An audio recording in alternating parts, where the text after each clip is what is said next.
Recording in progress.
Can we start, Masi? Yes, Chairperson. No, good morning to everyone. Good morning, colleagues, all of you in this platform. We've got an agenda that Masi will flight so that we start with this meeting as early as possible.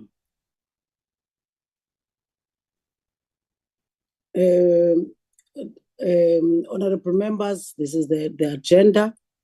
We are now in the first item, and I have greeted everyone in this platform, but let me then welcome everyone. I've seen the Deputy Minister is here, Dr. Pilani Machake, and I also welcome the Chair of the PSC, Professor Somato Dafikeni, and all commissioners, and welcome the honorable members and all colleagues in the platform. And I want to say to yourselves compliments and hope we all rested and ready to conclude the sixth administration, honorable members. I will quickly then move to the apologies, because by 12:30, I hope that will be finished with this meeting, as many of us catch buses to the day 2 of the SONA debates. And Masi, the apologies, I know that there's an apology of the minister whom today she's attending the cabinet meeting. And also I got the apology of Dr. Schreiber. I'm not sure if there are further apologies, Masi. Thank you. The only apologies for now, Chairperson. Thank you so much. No, thank you very much. I think the next item, honorable members, will be a brief by the Public Service Commission on the Public Service Commission bill, that we all understand that the Minister of Public Service and Administration, on behalf of the Public Service Commission, tabled through Parliament ATC the Public Service Commission bill in 2023, and the bill was then referred before this committee, and we have now in the first stage of this process, which is the advert went out, and obvious today they will brief us in terms of what is the bill all about, and then we will ask questions as honorable members, and if there are questions or clarities, and then honorable members, now that then there's an advert, there will be that time when there will be then the public participation on the inputs and obvious the submissions from our stakeholders. But honorable members, then immediately after the presentation by the PSC, will then move and adopt the 2 reports, the Public Service Amendment Bill and obvious the Public Administration Management Bill, that we all understand the process, where we had concluded that process for adoption last year in November, December. And then we have to postpone 2 meetings last in January. But today, we must then, as this committee, adopt the 2 reports, because we have done everything, honorable members. And then I will then now request that now that the minister is not here, I will quickly give the Deputy Minister to do her remarks, and immediately it will be then the Public Service Commission under the leadership of Professor Somato Dafikeni. They will then take us through the presentation. And thank you very much. Over to you, Honorable Deputy Minister, Dr. Chana Pilani Machake. Chair, before DM, Chairperson, if I may, Chair. Okay. Chair, can I move for the adoption of this agenda that is before the Portfolio Committee today, Chairperson, with your permission. Thank you very much, Honorable Ntuli. The agenda has been adopted by Honorable Ntuli.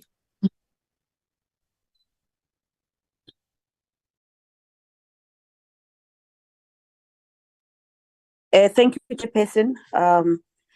Good morning to you, Chair. Good morning to members of the Portfolio Committee, to the Chairperson of the Public Service Commission, Professor Somadoda Fikeni, the CEO of the Public Service Commission, and the commissioners, members of the public. Indeed, you have actually made an introduction already about the bill, the Public Service Commission bill that is now before Parliament, that was actually 80 after it was adopted by Cabinet. And today, the Public Service Commission will be presenting the bill before Parliament for deliberation. But also on the one hand, I wanted to just clarify as to whether today, are we still continuing with performance achievements? Because the information that was actually relayed to me was that there was going to be tabling of reports on performance achievement and non-achievements for 2029, 2024. If you can just clarify that, Chair. Thank you.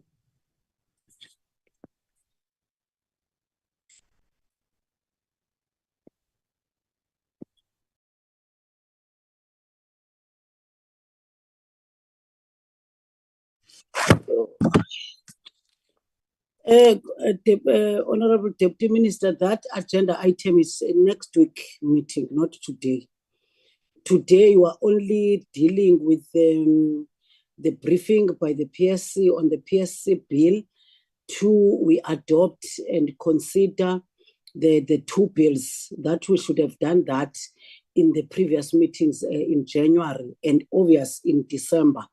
And obvious the team will also just take us through on our two reports, the last two reports, so that we prepare ourselves for next month, which is in March, because the legacy report will be then presented before this portfolio committee and adopted before the end of March. So that's the only items for today, Deputy Minister. Thanks for the clarity, Chair.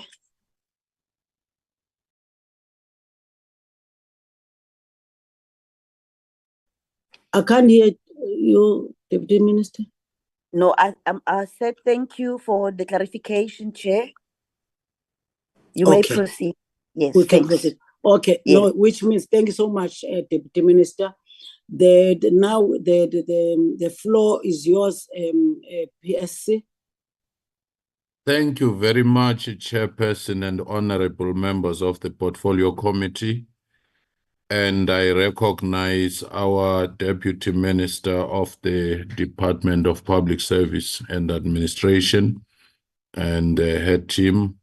I also recognize my fellow commissioners who are here, including my Deputy Chairperson, Zogiswa Mkolomba, and I've seen Commissioner Magaman, and I will recognize more of my commissioners as I see them. The DG of our entity, the PSC, Dingi Dube, who is going to do the substantive presentation, as well as the PSC team. Let me start by thanking this committee because it has gone further than all other previous committees in assisting us in making sure that the bill, which has always been in the making for more than a decade, and in different forms, then more seriously since, the previous administration towards the end. The bill has gone through the cabinet committees, the cabinet adopted it, and it was brought to Parliament and it was published and so forth, and the DG will speak to that. But I just want to say What is at stake should this bill pass or not pass? We're only a few months away from the end of this administration, and we're almost 2 months away from marking the 30 years of our democracy. And each time we've met, we've always been reminded that PSC ought to have its autonomy as designed by the Constitution. And this bill is meant to do just that. When we talk of building a capable ethical developmental state, in essence, we're talking about rebuilding the capacity of the public service. And the overseer of that process is the PSC. If PSC is crippled by the fact that it does not have the autonomy to do a number of things, that entire project of professionalization, that entire project of overseeing whether the lifestyle audits are implemented, that entire project of assisting in the anti-corruption work will be in peril. It was for that reason that we said this bill ought to be a priority bill, which the presiding officers of Parliament, led by the Speaker, the Deputy Speaker, and the Chair of the NCOP, did confirm that this is an SOS message that should be wired and telegraphed to all committees so that this is approved before the end of this administration, because should it not pass through, it could take another 2 years, 3 years, and it will deliver a serious blow to the very effort and the momentum that has been created in the direction of professionalization, in the direction of overseeing all these other implemented areas. This committee has always said PSC need to have teeth. We've come to request that you help us by granting us those teeth with this bill. If it is not passed in time, we will remain with gums but no teeth. And we will have done everything that we wanted to do, and we can't be blamed when next time we meet with the next portfolio committee and the same question of teeth and gums is asked, because we had done everything. We moved mountains. Whenever we're asked to submit any document, we're ready. Whenever there were any things to be corrected, we were ready, and so forth. What is at stake? It means a chairperson of the PSC cannot sign a performance agreement with the DG supporting the PSC without having to go through DPME, DPSA. It means PSC cannot rent offices. It has to depend on the Department of Public Works, unlike all other constitutional bodies. It means a PSC cannot have its ICT network and organize itself, because, like a government department, it has to depend on those. It means at times we will have to present cases of departments in the same meeting with the department that we might have also been including in such investigations by design of us being part of the department. And it means the hands of the PSC remains tied. And it also means we cannot extend ourselves to local government sphere and state-owned companies.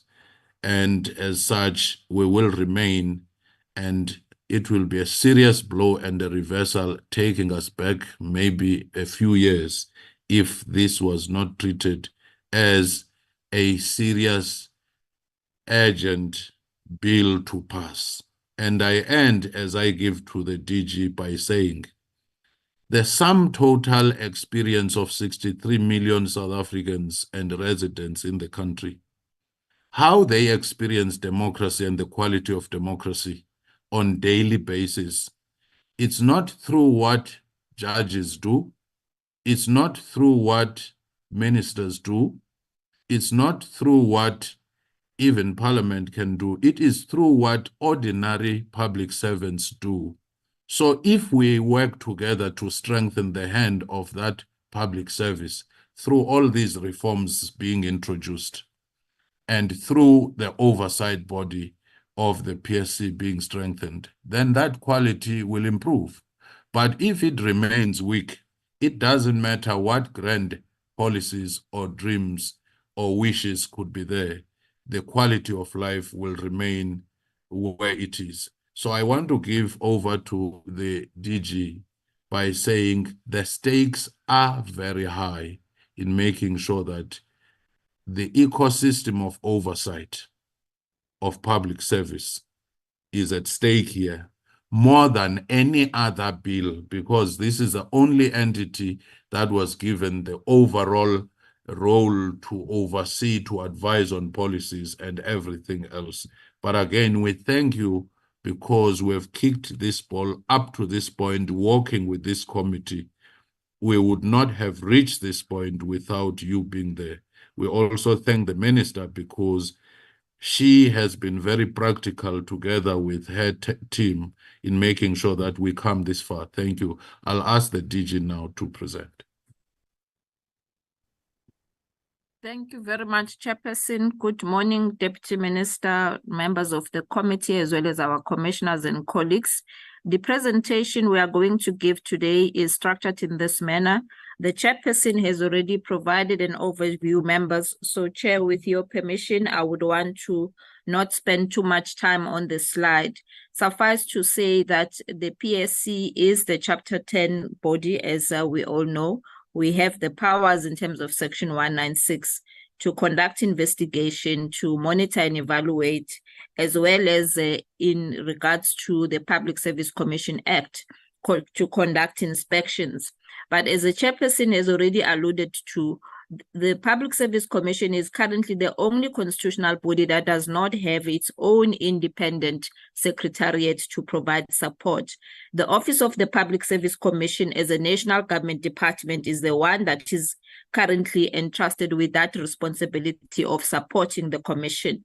Now, as part of reviewing the current institutional arrangement, the Public Service Commission embarked upon a benchmarking study just to look at how the other constitutional entities are structured in terms of their own institutional arrangements. What we found, of course, confirms what has already been reported by the chair, that, for example, your South African Human Rights Commission, your Commission and Gender Commission, Commission on Gender Equality and so forth, have got their own independent secretariat. Now, this benchmarking study resulted in a business case where the Commission saw it fit to then ensure that we review the current institutional arrangement in order to ensure that the independence of the Public Service Commission is strengthened. And so what are really the primary objectives of this bill that the committee is seized with? The first one is to ensure that the independence of the institution is strengthened by the establishment of an independent secretariat that will support the Public Service Commission, which then means that the Office of the Public Service Commission will cease to exist as a government entity.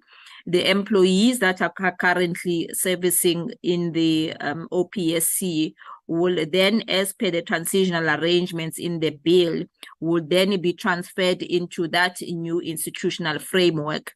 Now, it's important to emphasize that this is in line with the National Development Plan. In fact, it's Chapter 13 of the National Development Plan. Members, you would also recall that the State President in the SONA of 2023 also emphasized the need to really strengthen the Public Service Commission. The second objective of this bill is to reinforce the mandate of the Public Service Commission insofar as local government and public entities is concerned. Because as matters stand, the Commission is not able fully to really deal with matters, including investigating matters of maladministration, of poor service delivery in the spaces of local government as well as in the public entities. And so when this bill is passed, it will then enable us to be able to deal with those matters. So what will happen if the bill gets passed? Firstly, the Public Service Commission will, for the first time, be recognized and listed as a constitutional entity in terms of Schedule 1 of the Public Finance Management Act, just like all the other chapter bodies, whether it's Chapter 9 or Chapter 13 constitutional bodies. It will also ensure that our enforcement mechanism is really strengthened and reinforced. What is also important about this bill is the need to really align the conditions of service of the public service commissioners with those of other public office bearers, because in the current regime, the Public Service Commission, the conditions of service of our commissioners are determined through a presidential minute, whereas all other commissioners, they are dealt with through the Office of the Remuneration Commission. So this bill is meant to correct that. So moving on to the contents of the bill itself, and this is how the bill is currently structured, members. Of course, the preamble will then stipulate what is really the purpose and objective of the bill. We then move on to part 1, which is the application of the bill. It starts in clause 1 with definitions, where we've listed a number of definitions, including, of course, what is meant by a public entity, what will then the Public Service Commission be considered as a schedule or as a schedule entity in terms of the Public Finance Management Act. Now, clause 2 of the bill deals with the scope of application. And of course, it's important to emphasize that once the bill is passed, the extension of the mandate of the Public Service Commission will be to deal with matters in public administration. Currently, we are only limited to the public service, which constitutes of national as well as provincial departments. Then moving on to part B of the bill, this really deals with the constitution of the commission, how the commission is constituted. We know that in terms of Section 196 of the Constitution, the commissioners, we have 5 national commissioners and we have provincial commissioners in all the 9 provinces. So clause 3 of the bill really confirms what is already contained in Section 196 of the Constitution.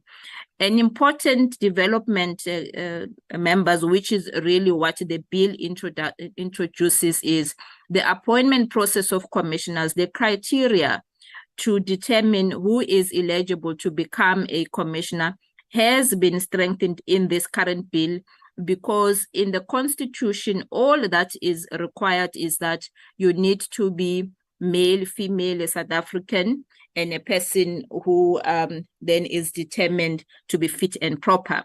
But in line with the process of professionalizing the public sector, as the chair has spoken to with regards to the professionalization framework, what this bill does, it then also introduces an educational requirement for commissioners. In order to be eligible to become a commissioner in the public service, you would need to have at least a bachelor's degree, because currently the Constitution is quite silent when it comes to that. We believe it's also important to indicate the minimum number of years that will then be added as part of the requirements for a commissioner. What is proposed in the bill is that a person should have at least 8 to 10 years management experience in the various fields that are listed here: public administration, business administration, human resource, finance, social law, and so forth. Now, this question under clause 5 that is addressed in the bill is the disqualification from being a commissioner. So this provision provides what is would constitute a disqualification if a commissioner then is no longer fit and proper as per the requirement. That is then dealt with under Clause 5. Clause 6 of the bill regulates the limitation of performing other work, remunerative work outside the commission. So a public service commissioner is really limited to be able to perform work that is the work that is in the Public Service Commission. However, should a commissioner require to be able to perform other work outside the Public Service Commission, they would need to seek the presidential approval. Clause 7 deals with the designation of a chairperson and deputy chairperson of the commission. We do have in our midst the deputy chair, Commissioner Zugisa Mkolomba, who has been designated as a deputy chair. And of course, we've heard from the chairperson. So Clause 7 really addresses that amongst the commissioners that have been appointed, the president will then designate a chair as well as a deputy chairperson. The issue of remuneration and other conditions of appointment of commissioners is dealt with under Clause 7. This is really to confirm that the commissioners' conditions of service will henceforth be determined as per all other public office bearers. Under Clause 9, we then move to the actual functions, the powers of the commission, that the commission is enabled in Clause 9 to conduct inspections. This is a power that we already have in the current Public Service Commission Act, and the commission has conducted a number of service delivery inspections, which we believe are so important in identifying systemic deficiencies in how the service delivery is provided to members of the public. We then also make recommendations and work with departments to really address those. The Clause 10, of course, also confirms the powers we have on investigations. Now, our investigations covers not only ordinary members of the public issues of undue delays as they deal with government departments, service delivery complaints, but we also deal with grievances from public servants. And so that is confirmed in Clause 7 of the proposed bill. Clause 11 also empowers the commission to be able to conduct any sort of inquiry. It can be a public hearing as well as any inquiry. For example, we have been doing quite a number of studies through roundtables. The two major ones that the commission had concluded in the previous financial years related to the support services in the space of the ICT as well as office accommodation. If we move on then to Clause 13 of the bill, and that then deals with the implementation of, just apologies, members. My apologies, members. I'm just trying to get my slides here correct.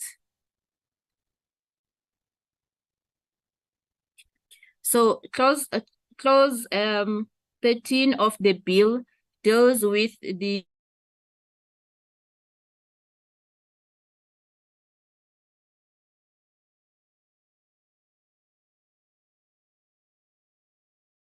implementation term. As of now, the commission will issue recommendations, and we are finding that the recommendation, not all the departments actually implement the recommendations of the PSC.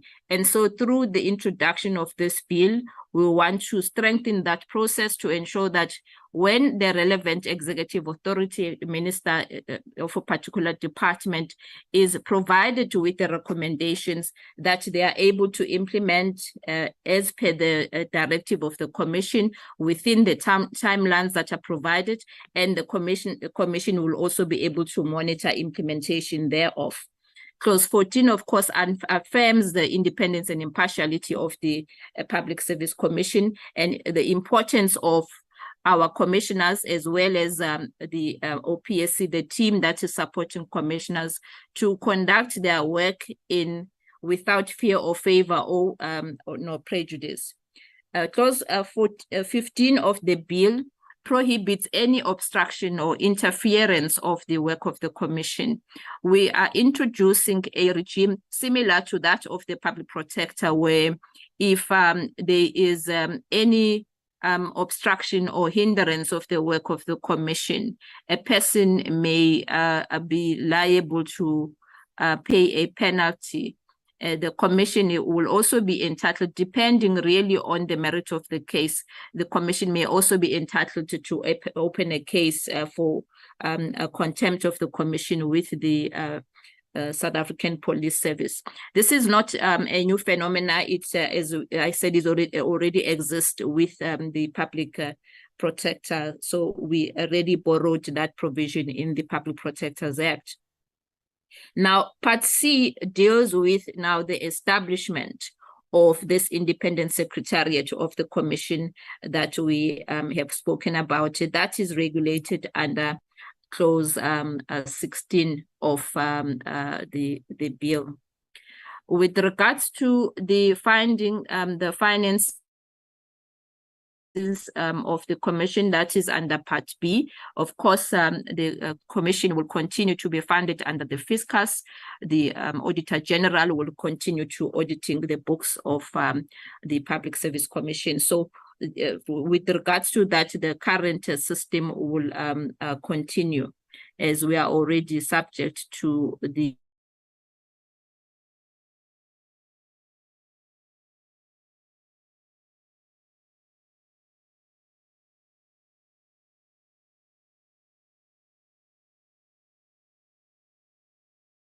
on.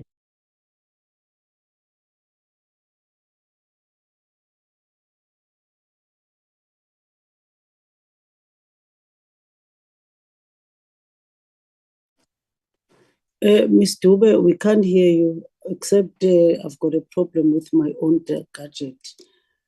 You have disappeared.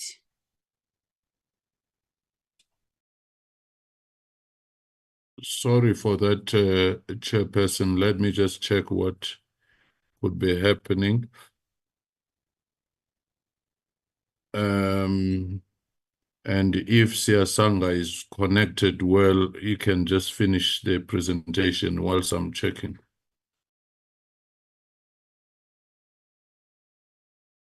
No, that's fine, Professor.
My apologies.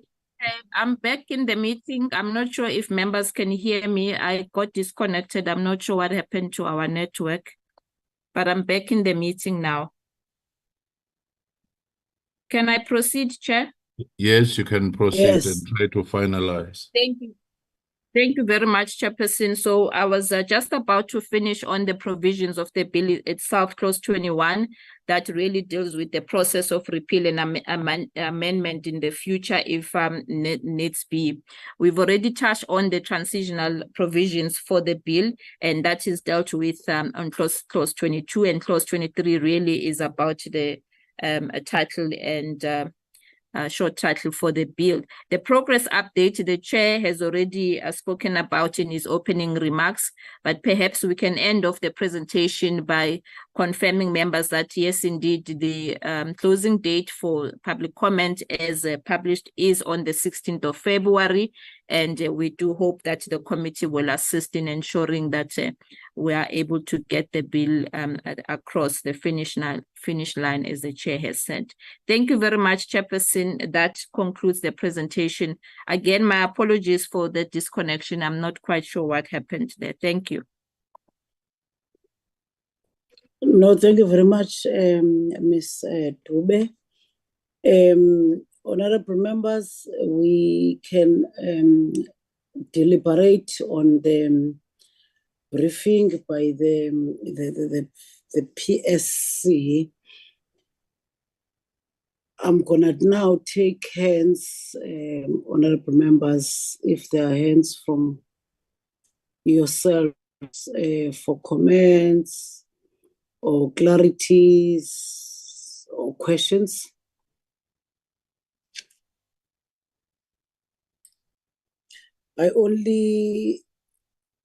Okay. Oh, my hand is up, Chair. I'm trying. Mantu. Okay, I'm gonna take hands. I will first take the hand of Honorable Kibi, followed by Honorable Komane, then Honorable Nduli, and then Honorable Manel. Thank you, Honorable Chair. Good morning to yourselves. Good morning to the honorable members and the officials that are with us here.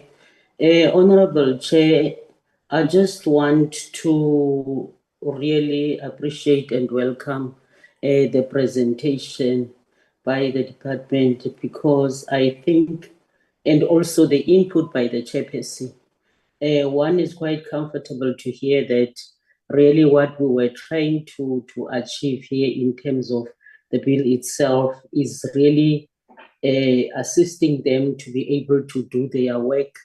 And I don't really have a question, Honorable Chair, right now, maybe later on, but I really want to appreciate the fact that they feel, as we're always complaining that they are not biting, they don't have teeth. That's why all the wrongs are happening. So now they also feel comfortable. They will be able to take their responsibilities forward more than ever before. Thank you, Honorable Chair. Thank you very much, Honorable Kibi. Honorable Komane. Thank you very much, Chair, and good morning to members and the Deputy Minister and the commissioners and their staff. Chair, one would then have only 3 questions to ask. In terms of the Secretariat, why would the Commission be assisted by employees of public service when the CEO has powers to recruit the suitable and competent staff complement? Is this not against the independence of their Secretariat, Chair? And then number 2 goes to clause number 18. That's the question would then be, what does management fee entail when the Commission provides advice, it conducts investigations into personnel and public administration management practices in municipalities and in public entities, Chair? And the last one would then be on clause 10. What would happen if the executive authority doesn't implement the direction within the 60 days of recipient as per the Public Service Commission? Thank you very much, Chair. Thank you very much, Honorable Komane. Honorable Nduli. Thank you very much, Chairperson. Greetings to everyone on the platform. I don't think I've got the question, Chair, but I've got the comment to say, finally, Public Service Commission has brought to this Parliament the bill that we've been calling for as this portfolio committee since from the beginning of the term. There was an outcry that this Public Service Commission does not have teeth. But today, this bill is going to give a Public Service Commission the teeth that you were crying for. It's very unfortunate that this bill comes today. This bill is supposed to be 30 years. Hence, a Public Service Commission is the right hand of government. Now, you can't have the right hand of government that is paralyzed. Public Service Commission had been and is working to their level best. But in terms of the outcome, it comes to certain hindrances. Again, Chair, in the meeting, it's paining to me that this bill comes towards the tail end of this term, and with the look of things, we are now faced with time constraints. As this portfolio committee, we would love to pass this bill as soon as yesterday. This bill, there's been a gap for this bill for quite some time. But we would love to, once again, one would love to thank a Public Service Commission for bringing this bill before the portfolio committee. And I think as this portfolio committee, we needed this bill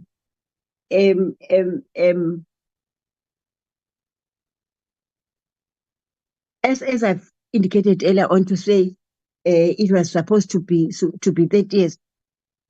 But we needed it more than public service needs, because we've been always looking at the work of the public service that evaporates over the air. They would work hard, but eventually their work would go missing. So, Chair and the meeting, thank you very much. As this portfolio committee, we are going to be with you, Public Service Commission, to take this bill forward. Thank you.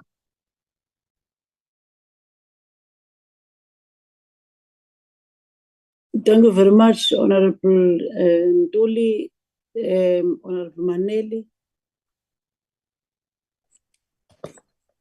Thank you, Chairperson, and greetings to everyone, honorable members, commissioners,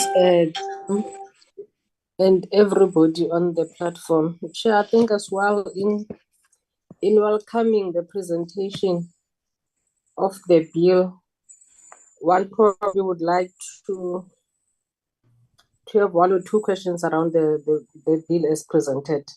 Chairperson, on clause 8 of the Commissioner Remuneration Standardization through the Independent Commission of Public Office Bearers, what is the level of disjuncture of the current remuneration framework, and what shortcomings does it have?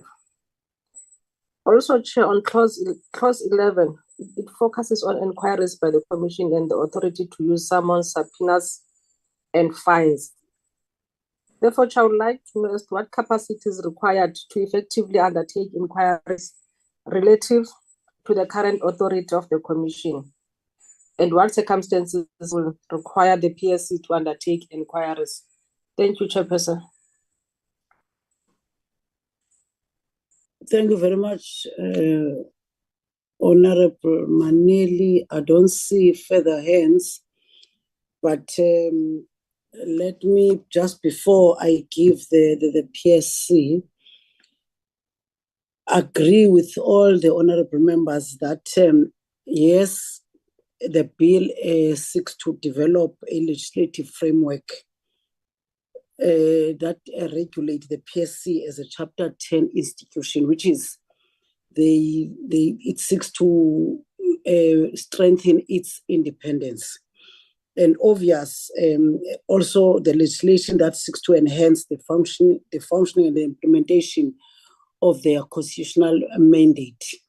But however, as like all other honorable members, I want to have only one question to the PSC as the bill wants to assert its independence and its constitutionality as an established entity in line with the NDP. What were the key limitations of the current institutional arrangements in relation to the current institutional arrangement? That's the only question from the PSC, and I will then hand over to them to respond to a few questions. And obviously, some of the Lantika issues raised by the honorable members, they also agree with the presentation and with few comments. Thank you. Professor, over to you with your team.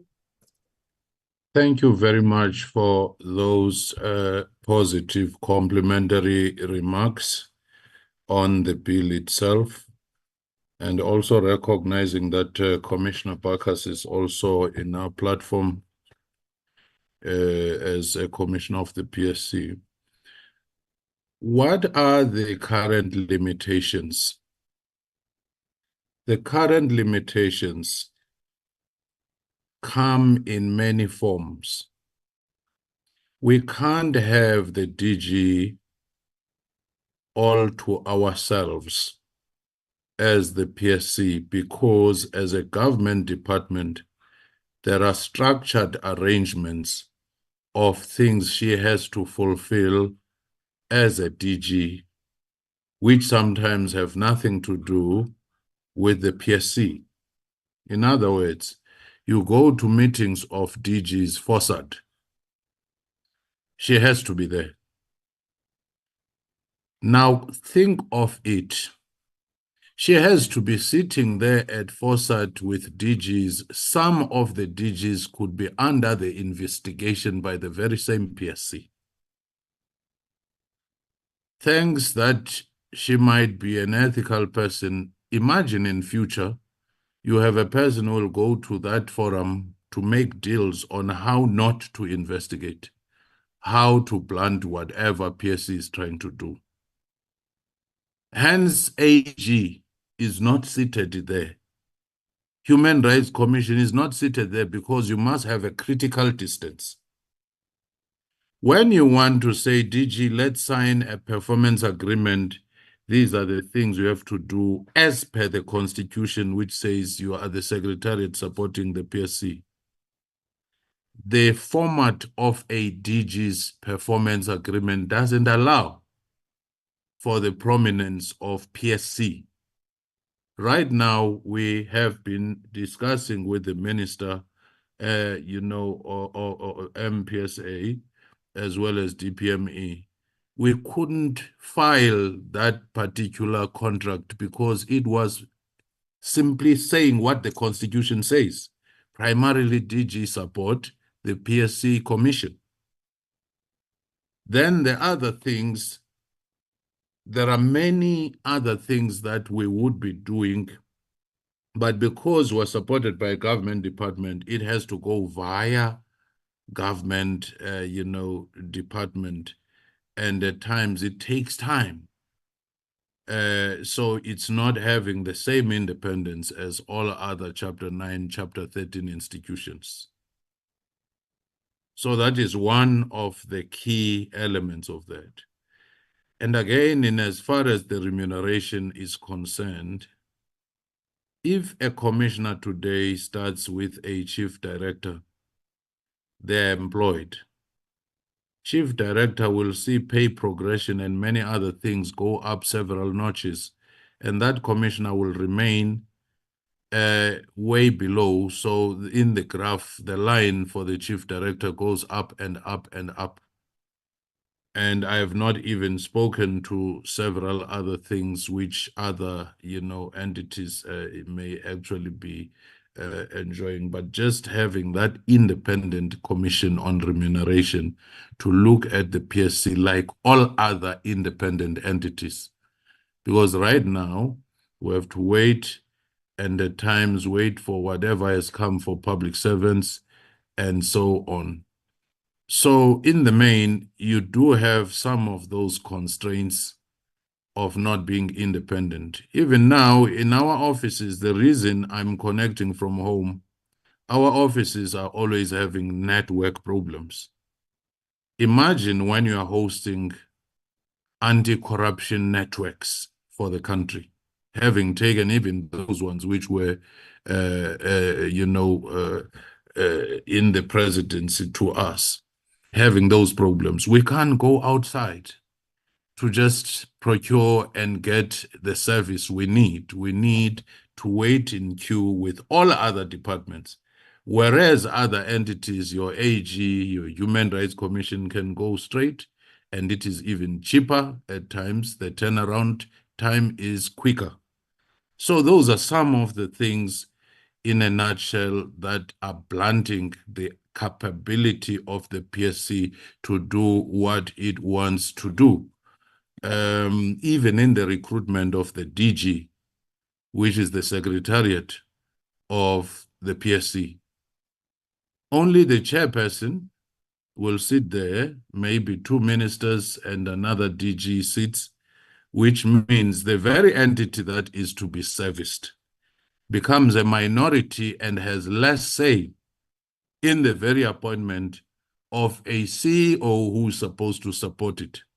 So that is crippling the PSC, and it is going against the very essence of what Chapter 10 of the Constitution was saying. Hence, PSC doesn't seem to have the teeth that it was supposed to have. We've seen what AG has gone through, and AG's powers through legislation have been improved, increased. We've seen the public protector through that court case judgment, which became a case law.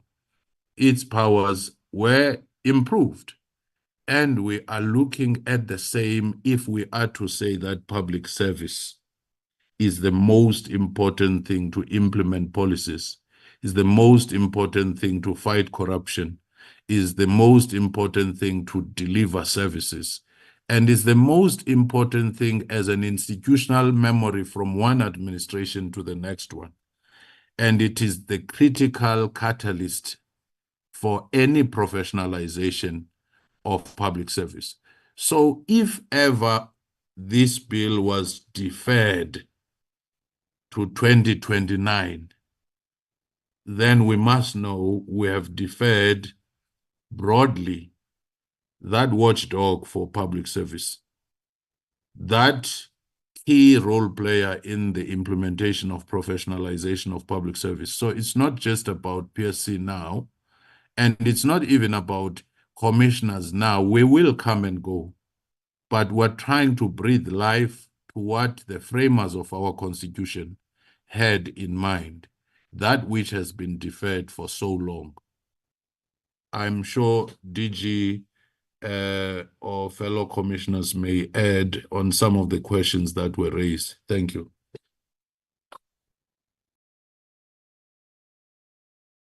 Thank you very much, Chairperson. Just to touch on the question of inquiries, I can confirm, members, that even in the current Public Service Commission Act, the Commission is already empowered to conduct inquiries. Now, what determines the need for an inquiry? We use the system of analyzing the trends, so the trends from the complaints as well as grievances, if they point to a systemic problem in the public service, the Public Service Commission may then determine whether to deal with it by way of a public inquiry or perhaps conduct a further study on it. From a resource perspective, members, I have to indicate that, yes, indeed, its public inquiries are usually quite costly, and the reinforcement of the mandate of the PSC as we deal with matters in local government as well as in public entities will require a huge financial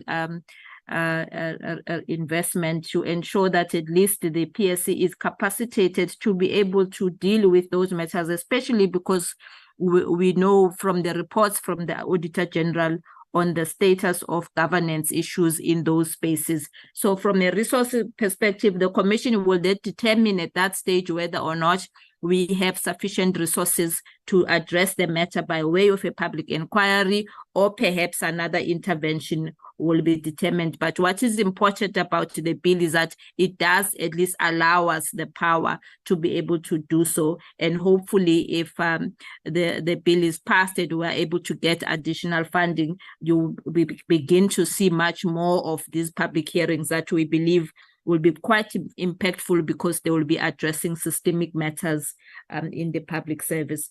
Chairperson, I believe that is the only matter that you had not touched on. Thank you very much.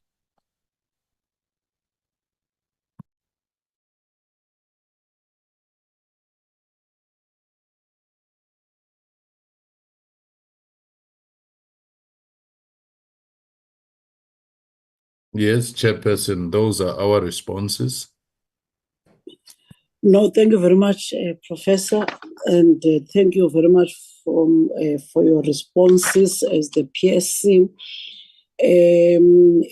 I think now we are going to move to the next item, but let me thank all of you, and you are released by the Portfolio Committee, will remain as honorable members to further discuss our next items.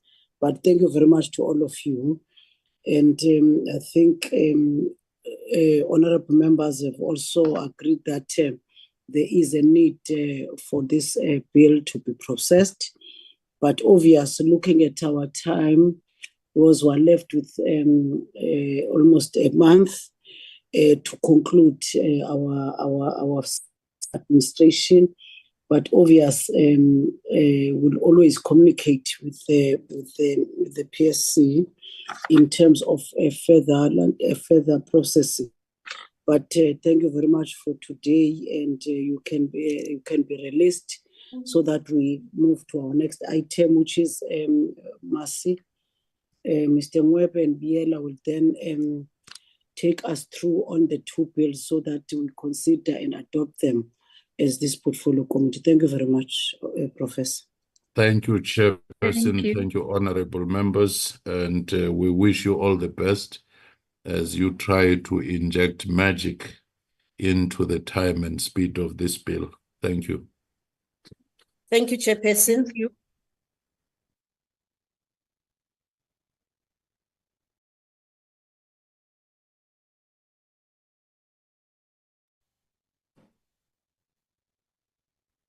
Masi, we can move to the next item. Thank you, Chair. Julius will take over from now. Thank you, Chair. Through you.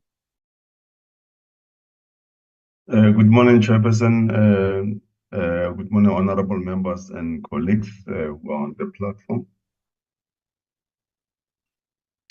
Chairperson, I'm going to start my presentation by presenting the report.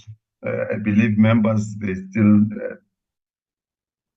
remember what happened or what transpired last year, because we have exhausted all the processes in terms of the amendments, the deliberations, and then the amendments were effected on the A list of the bill, and then we do have a B list which was also circulated to the members.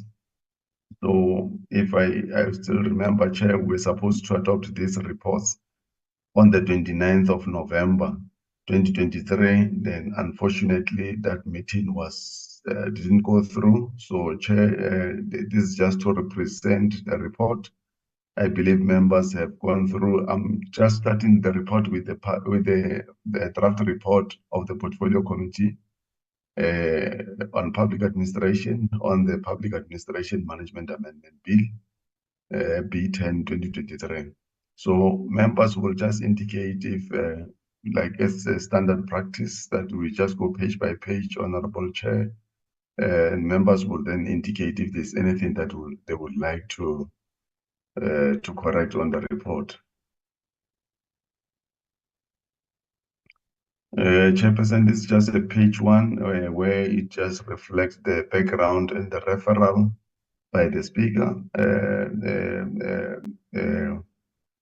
Yeah, and then the objects of the bill, if I might just refresh members that the object of the bill was to amend the Public Administration Management Act of 2024 so as to further provide for the transfer and secondment of employees and to provide clarification regarding the prohibition against employee conducting business with the organs of the state. If you members remember, before it used to say with the public service, but now it says with the organs of the state.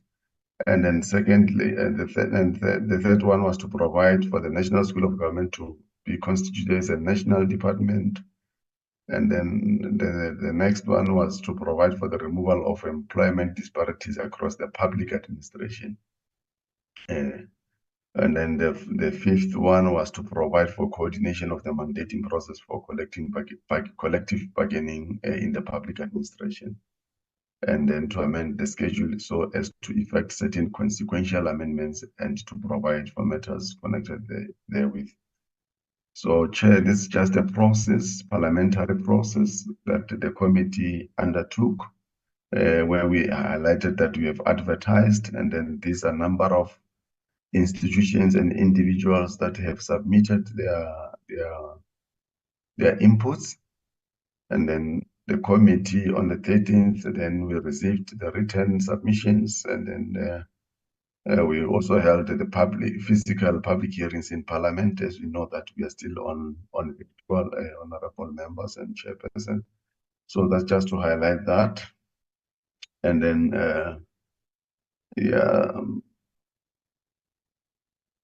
and then we have approved the reports for the public hearings for this particular bill, Public Administration Management Amendment Bill.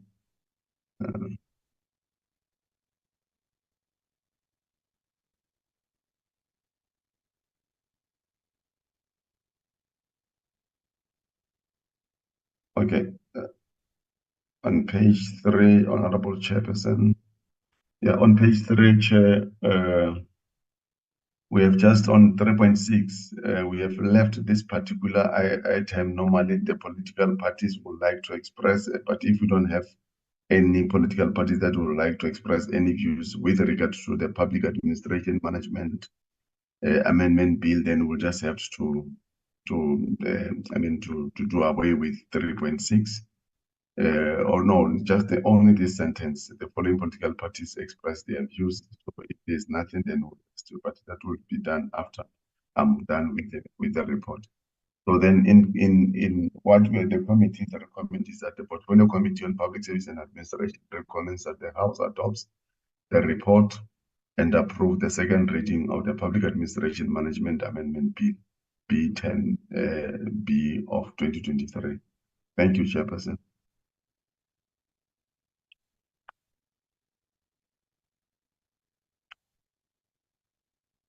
Hello, Chair. No, thank you very much, Mr. Mwepe. Honorable members, that's the first bill.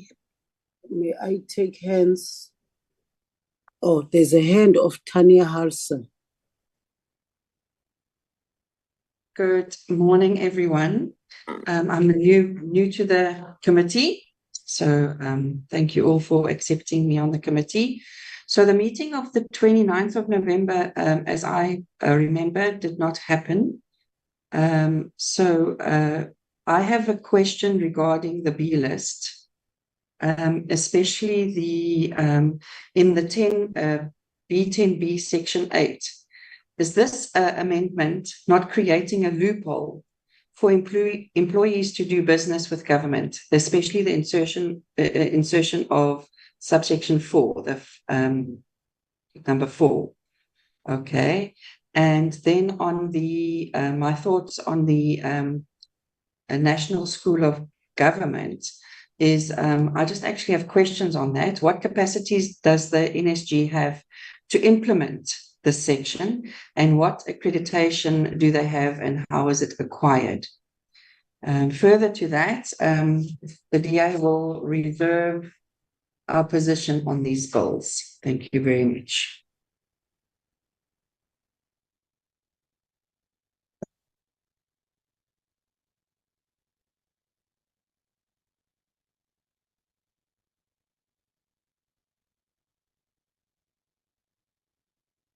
Chair. Thank you, Honorable Ntuli. Oh, I can see many hands. Just before you speak, Honorable Ntuli,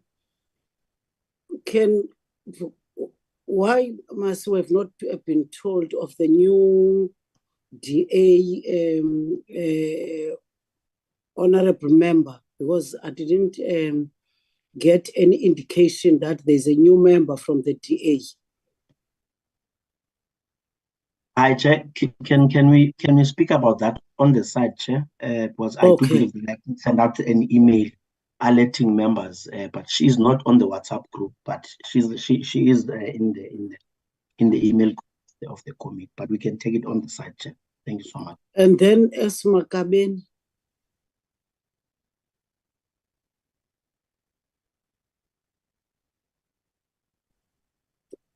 Thanks, Chair. The State Law Advisor, Chair, on the matter. Okay. Just before Honorable Ntuli speaks, do you want to respond to the two questions asked by Honorable Halse? Are you responding to the two questions? I guess it will. My question will partly respond to it, Chair, because it's an issue of process that I wish to raise. Okay, no, that's fine. Thanks, Chair. In the previous meeting, Chair, the committee dealt with the adoption of the A list. So, Chair, before it then adopts, so the A list was discussed and adopted in that meeting. So all the amendments were then included in the B version of the bill. So we now have a B version of the bill. So what is outstanding now is for the committee to go clause by clause on the B version of the bill to adopt the B version of the bill. So it's an adoption of the stage that we are at now should be the adoption of the B version of the bill, and then once that is done, then it's the adoption of the report of the committee, because the report of the committee would be informed by what happens in the adoption of the bill as a whole. Thanks, Chair. Thank you very much, Mr. Makabeni. That's the understanding that everything else was responded to by the Parliament Legal Unit, and all questions. I think, if I still remember, we had many meetings in November and just before December, and everything in terms of whatever the content of these bills were clarified. Honorable Ntuli. Thank you, Chair. Once again, greetings to the meeting. Chairperson, I wanted to emphasize to what you've been alluding to just now, to say, as this portfolio committee, we exhausted all the processes of the two bills, and we were only left with the adoption of these bills so that they are taken to Parliament, back to Parliament. Now, Chair, I rise to, I don't know whether we are still having other processes, but I rise here to adopt this bill has been presented, refreshed to us by Mr. Ngweb. Thank you. Okay, Chairperson. Yes, Mr. Ngweb. Yeah, no, I think I agree with our state law advisor that the B list, we have to just go through clause by clause because we have dealt with the A list and then thereafter, then we adopt the report. I'm asking you through your chair, Masi, to project the B list so that we quickly run through clause by clause because the deliberation has been made and amendments effected during the time when we're dealing with the A list. So it's just to go through and then quickly then adopt the report. Okay, that's fine. We can move, Mas. Okay, Chair, let me quickly navigate these documents, Chair.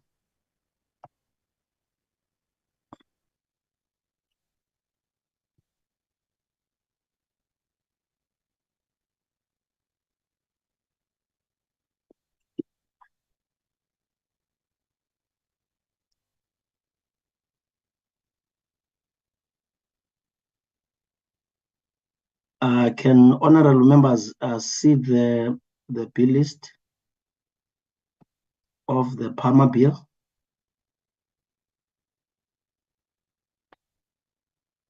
Yes, I can see.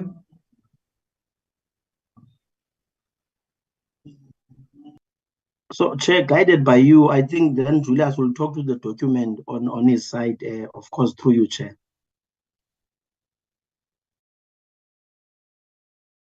Yeah, just increase the font, Masi, a little bit.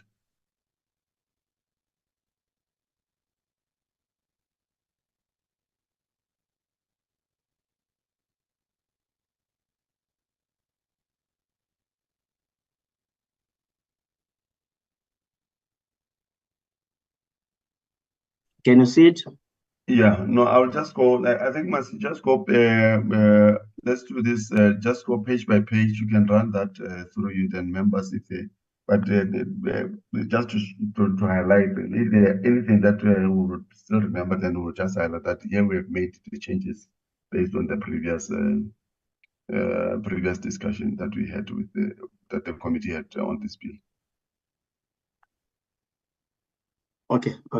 Through Chairperson, I will then move Chairperson slowly on page 1. You would note the highlighted, the underlined lines. I think those were changes that were effected, of course, with the assistance of legal services and state law advisors and the committee chair.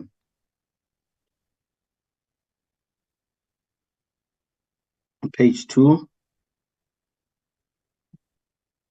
Also, just to point out that this document was given to members as a final version from CRIDA to members late last year and early this year.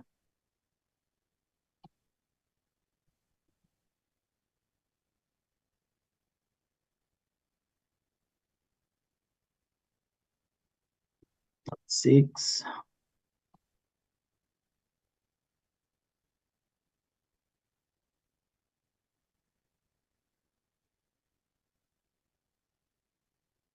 Section 10, section 11, Chair.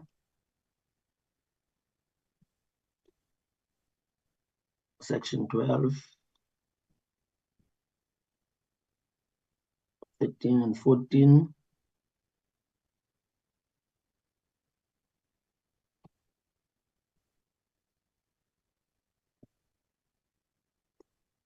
I think those are the last parts, Chairperson, the memorandum at the back.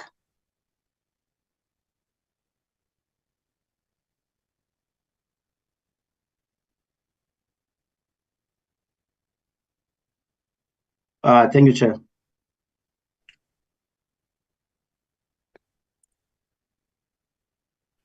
Honorable members, that's the bill, and we have been and I know that it has been sent to us since last month. Anything in the bill, honorable members, that you want to change or edit? I've seen two hands, the hand of Honorable Maneli and Honorable Ntuli.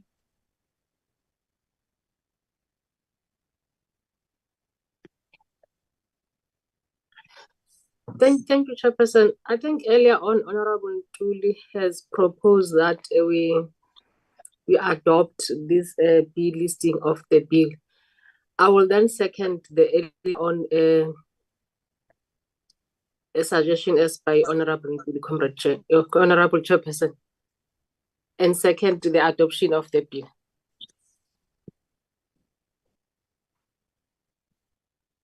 Honorable Ntuli. Thank you, Chairperson. I'm covered by Comrade Maneli. I'm still standing on the adoption, Chairperson. There's absolutely nothing new.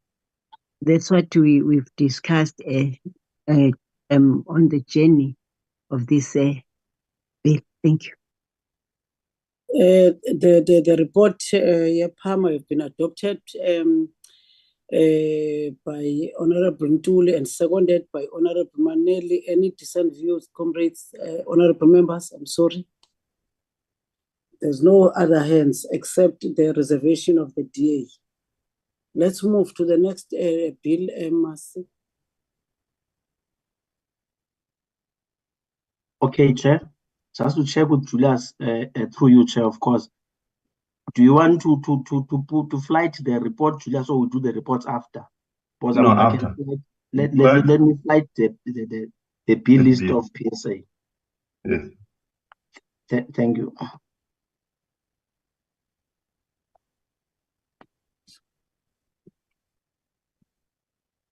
Is it visible, Chair, from your side? I'll just enlarge it.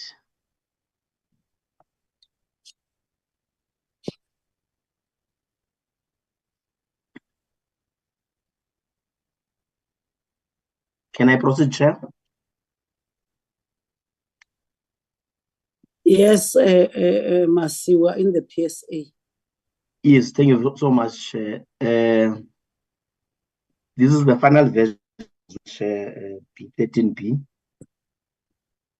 for consideration and adoption. On page 2, on page 3, Chair.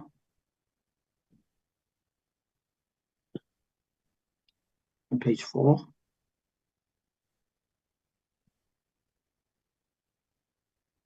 Page 5.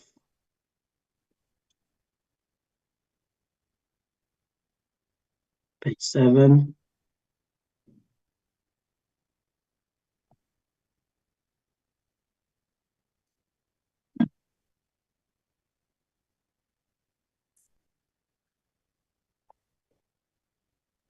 Page 8, Chair.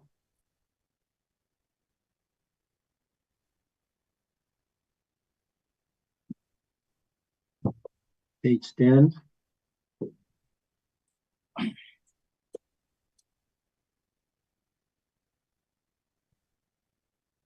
And that is just the last part, Chair, the memorandum, which we don't make any changes on. Thank you, Chair.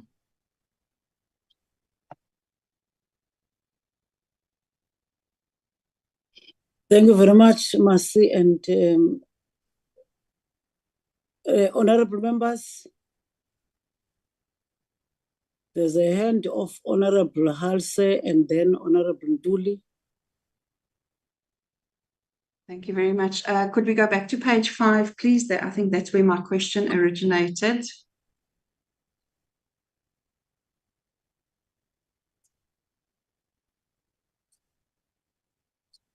Are we going back to page 5 or not? at the insertion of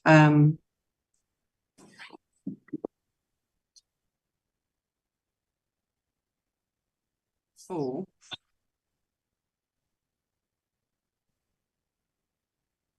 Just check on my one here also. Sorry for that, honorable member. If you can just take me back again. You're saying I must go to page 5, will you, Chairperson? So go to page 5. Where are you now?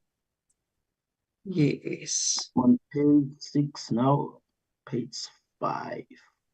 Okay. Page 5. Why are you on page 5? Go down a bit.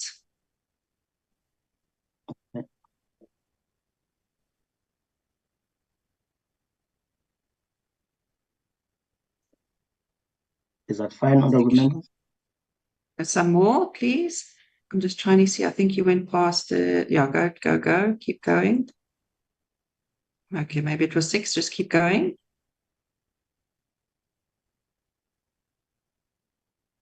Any person who stayed immediately. No, sorry. We're staying with our story that the DA reserves our opposition on the bill. Thank you.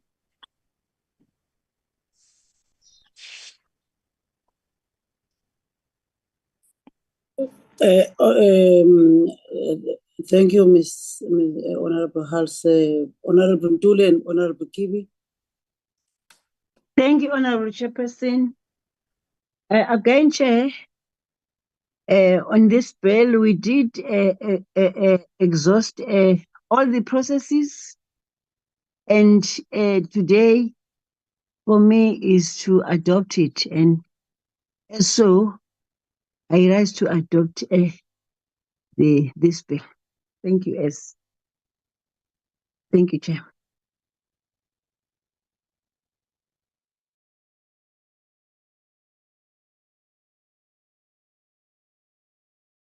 Honorable Kibi.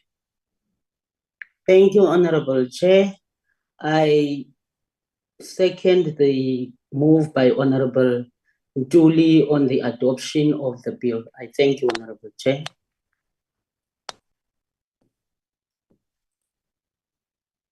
Thank you very much, honorable members. The DA reserve the right to the bill, and the ANC support this bill. Thank you.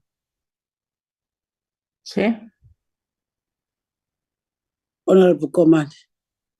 Thank you very much, Chair. Can we also reserve our right to the bill? Thank you, Honorable Command. The EFF also reserve their right to the bill.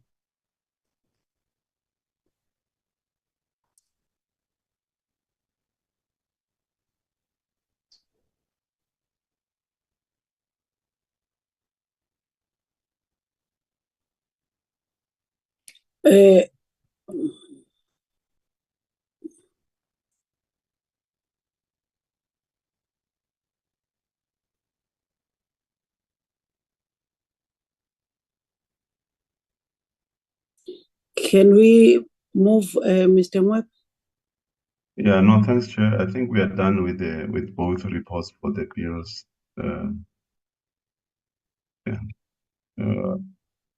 Mercy will then guide us in terms of I think the next one is the legacy report as well as the annual report for the committee. Thank you very much, honorable members. The PAMA and the PSA bills have been adopted by this portfolio committee, and now they're gonna go to Parliament for further processing. And now we are moving to the last 2 items. I think you're gonna take the 2 last items, both of them, Mr. Mwep. In fact, the 2 last items, honorable members, is our team briefing us, but the adoption and otherwise will be done next month. There is a date for the adoption, and it will also give all of you, honorable members, go and read all these two Lantica reports, the last two reports that have been sent to us by the team, and study them, go and also verify in terms of your recommendations from each and every reports that were presented before this portfolio committee, so that in the next meeting we are able to, as they present, we then insert whatever issues that we feel that they've been omitted or missed in our reports. So they will just brief us of what the report will entail in terms of its content, and then we'll adopt them in the next meeting, honorable members. Thank you. I'm giving to yourself, Mr. Mwap. Yeah, no, thanks, Chairperson, and again, thanks to the honorable members. Members, we are presenting the legacy. It's a draft legacy report. This report is currently in compilation. We are just drafting it, so it's not a final document. But we thought it would be prudent that we just highlight this report to the members so that they know that there is this report and is structured in this particular way. And if I may say that it has been a standard practice of Parliament that each and every committee should write the legacy report of their term of Parliament. So the legacy report will reflect some of our critical work that the committee has undertaken during this term. And again, to highlight to members that the legacy report is not to be prescriptive to the successor committee that will take over from this sixth portfolio committee on public administration. It's just to say to the next committee, to the successor committee, that these are the areas that you might focus on or you might not, but you just to flag the most critical issues that the successor committee might look at. So this is just a background, honorable members, of where we are coming from and the purpose of the legacy report, which is just to reflect back on the 5-year term of the committee. And then the key highlights we haven't included because the key highlights should be informed by some of the areas, focus areas or the recommendations that this committee will be making to the successor committee. So it's just to highlight those things, and then then we just here we are reflecting the departments that fall within the portfolio committee. So if you remember, honorable members, last year, summer May, the committee was split into two. So we are not going to cover much more of the issues of the Department of Planning, Monitoring and Evaluation together with Stats and Brand SA on this legacy report, because there's a new committee that has been formed so that this legacy report directly addresses the issues that are related to the public service and administration. So we have omitted the other entities that used to report to us. So this is just to reflect what is their mandate, and then just the function of the committee, and then the method of work of the committee. Members will then have an opportunity to read in the meantime. And then here we are reflecting our meetings from the day when we elected the chairperson of the committee in the 6th Parliament up until last year meeting, I believe, because this is our first meeting for the year. I'm just going to skip all the meetings, but the meetings for the DPME and STASSA are covered here because are the part of this committee, are part of the record of this committee. But in terms of the recommendations, we're not going to make any recommendations for this particular for our portfolio committee. But then the other committee will then make recommendations to the successor committee instead of making this recommendation in our report.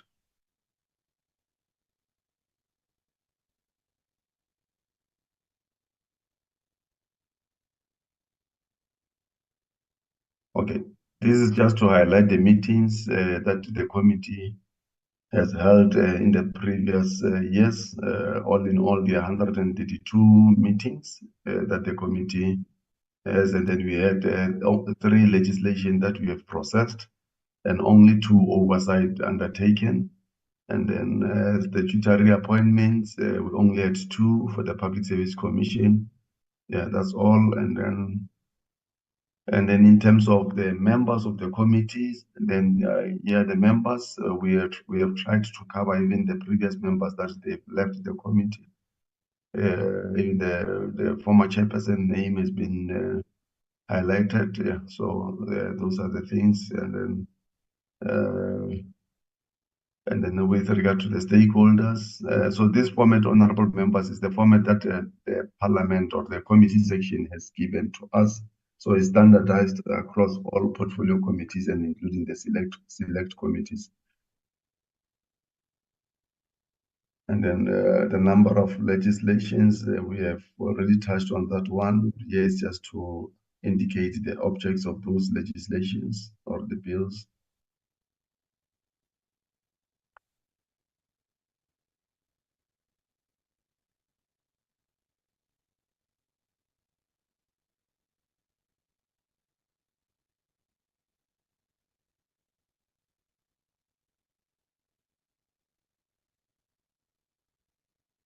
Okay, these are just the oversight. We're also indicating the oversight and when was the reports ATC in case the successor committee would like to make a follow-up on those reports. And then the study tours, yes, we planned, but unfortunately the priority was given to economic cluster. That couldn't materialize. And then the statutory appointments, like we have indicated there, in the other that we had 3 appointments or recruitment done by the committee. And then with regard to the referral, there was a referral by the Civil Servants Pension Redress Movement, if members they still remember about this referral, where we have invited the National Treasury together with the Public Service Administration Department and even the people who have raised the complaint through the Speaker's office come and address this particular matter. And I believe this issue is still pending. Even yesterday, Honorable Holomisa was hinted around these particular issues when he was responding to the SONA debate. So it's one of the issues that are still pending, but as a committee, we've dealt with it. Yeah, and then we had another referral on the State Capture Commission, of which we are responding on a quarterly basis. The committee is responding on this particular aspect, and we are doing that through the chairperson because most of the issues is like the issue on the professionalization of the public service, which is the document that has been adopted and implemented in the government. So we give an update on a quarterly basis to Parliament. And then these are the recommendation, honorable members. We have just put down some recommendations, but we appeal to honorable members if they've got anything that they would like this report to cover. That is not yet concluded because we are still waiting for the departments to present their achievement and non-achievement of their strategic plans to the committee, of which is that agenda item is coming next week. So after the presentation, we'll then improve on this document and then send the members the second draft, which is not a yet final draft. And then that will be informed by what the department would have been saying next week in terms of the achievements and non-achievements of their strategic plan for their respective departments. So what is highlighted is just what we have already thought that we cannot leave out on this particular aspect, even because we know what the department entails and whatever. So we have already put something down in the meantime while the department will be presented next week. Yeah, so thanks, Honorable Chair. In a nutshell, this is what we have prepared in the meantime as I would say, skeleton report. But then after next week, then we'll send a draft that has got more detail with regards to the legacy report. Thank you, Chairperson. Thank you very much, Mr. Mwepe. Honorable members, that's the draft annual report and the draft legacy report. And we will wish that honorable members, if there are issues to be edited or added to this draft reports, you will then get that opportunity in the next meeting. Please, honorable members, go through these two reports. They are very important because they represent what will be the work of this portfolio committee since 2019 until 2024. So it's important that you as honorable members, if there are omissions in the reports, in the draft, so that they then become the final report of this portfolio committee in terms of 2019 to 2024. But if there are issues on the report, honorable members, I will take hands. If you want to say something on the draft reports, honorable members. Honorable Ntuli, Honorable Maneli. Thank you, Chair.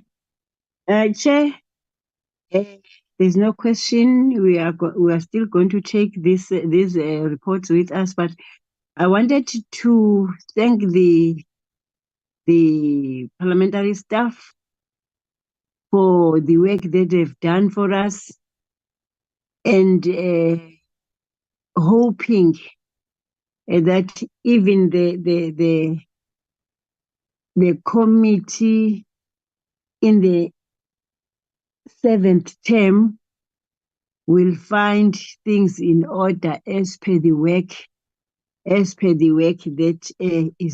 is going to be left behind. Thank you so much. We'll come back with whatever comments or questions in our next meeting. Thank you.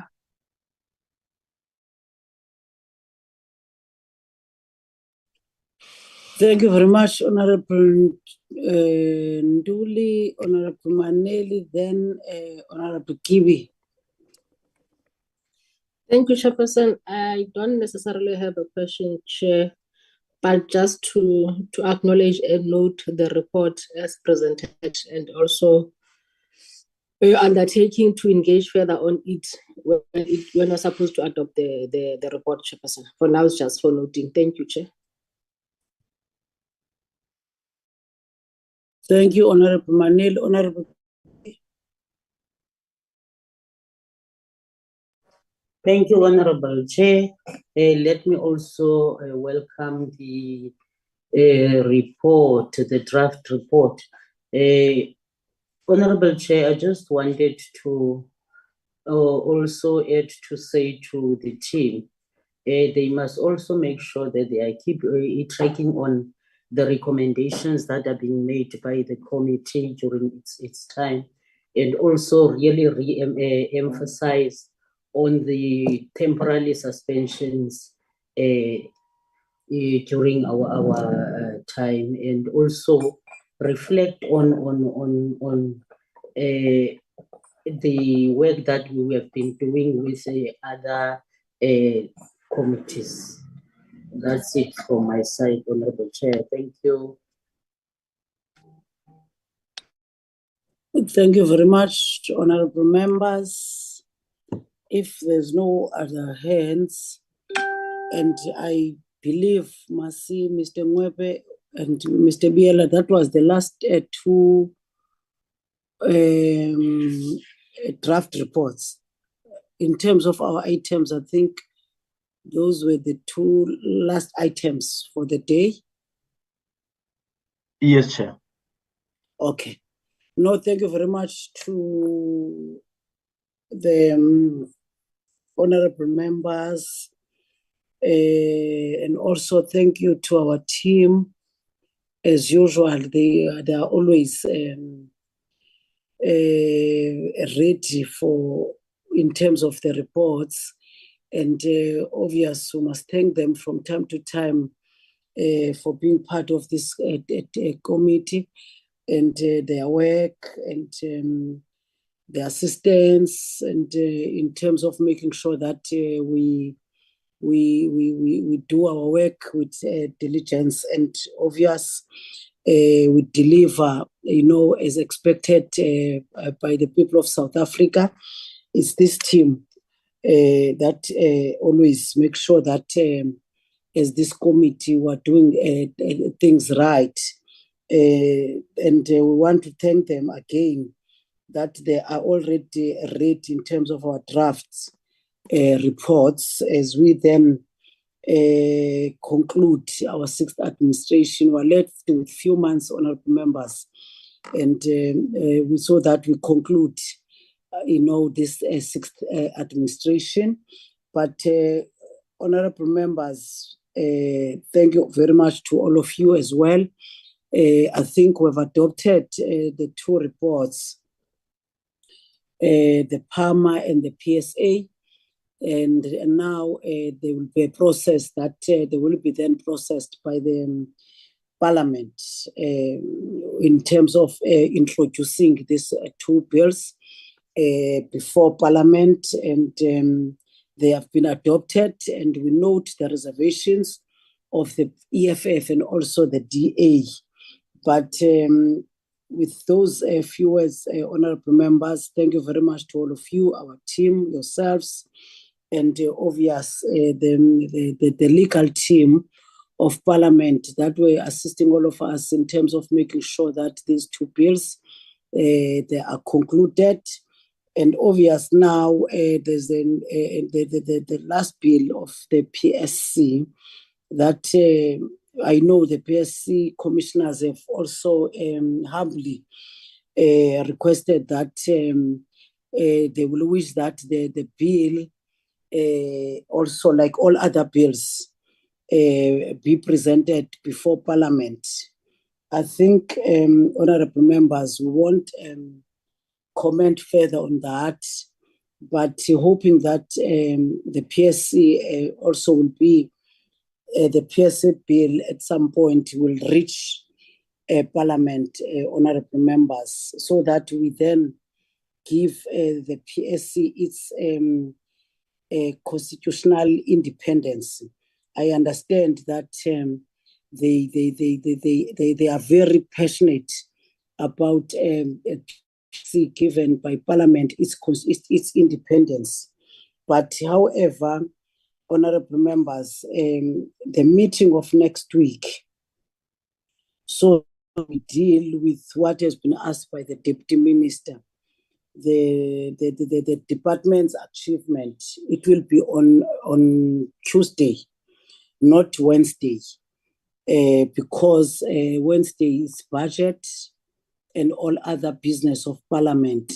So it's a three-line whip, and we are all expected to be in the House. So our meeting for next week will be on Tuesday, honorable members, so that it doesn't disrupt the Wednesday activities of Parliament, which is the important activity of Parliament, the budget speech. So, honorable members, thank you very much. The time now, it's 11:15, and it gives us to be ready to take our buses at 12:00. Now the meeting, honorable members and our colleagues, our support staff, it's now adjourned, and thank you very much to all of you. Thank you, Chair. Albongwe. Thank you.